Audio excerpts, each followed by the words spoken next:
we have some more breaking news that's coming in.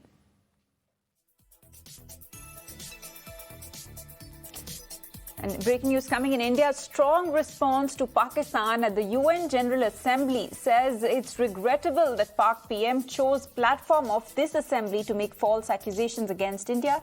He's done so to obfuscate misdeeds in his own country and justify actions against India. A polity that claims it seeks peace with its neighbors would never sponsor cross-border terrorism nor shelter planners of horrific Mumbai terrorist attack.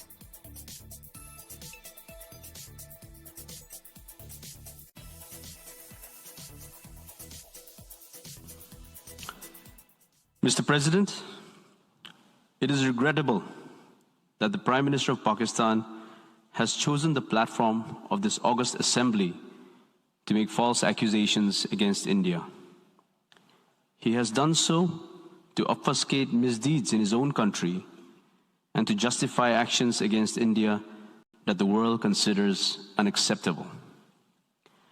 A polity that claims it seeks peace with its neighbors would never sponsor cross-border terrorism, nor would it shelter planners of the horrific Mumbai terrorist attack, disclosing their existence only under pressure from the international community. Such a country would not make unjustified and untenable territorial claims against neighbors. It would not covet their lands and seek to illegally integrate them with its own. But it is not just about the neighborhood that we have heard false claims today. It is about human rights, about minority rights, and about basic decencies. When young women in the thousands from the minority community are abducted as an SOP, what can we conclude about the underlying mindset? Mr. President, the desire for peace, security, and progress in the Indian subcontinent is real. It is also widely shared, and it can be realized.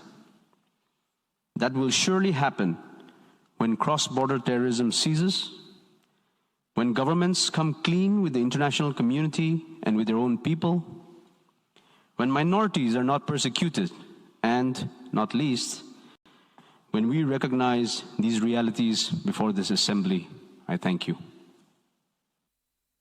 And this is, of course, India's given a strong response to Pakistan. In fact, India's response to Pakistan at the UN General Assembly. India says that it's regrettable that the Pak PM chose platform of this assembly to make false accusations against India.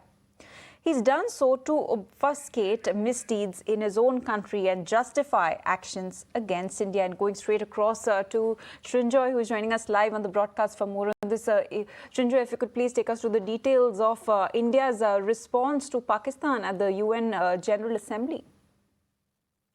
Yes, undoubtedly. The point is, whoever is the Prime Minister of Pakistan, it makes no difference. Whether it's Imran Khan, Shehbaz Sharif, Nawaz Sharif, whoever, the same statements will be made about India again and again, year after year, which is why India, in its response, has said, first of all, that yes, you're a neighbor, but for years and years, Pakistan has been involved in cross-border terrorism. And as long as the cross-border terrorism persists, causing enormous amount of deaths in India, enormous amount of trouble in India, it is difficult to continue to have a meaningful conversation with Pakistan. Now, once cross-border terrorism comes to an end, then it would be very easy to reach out for India.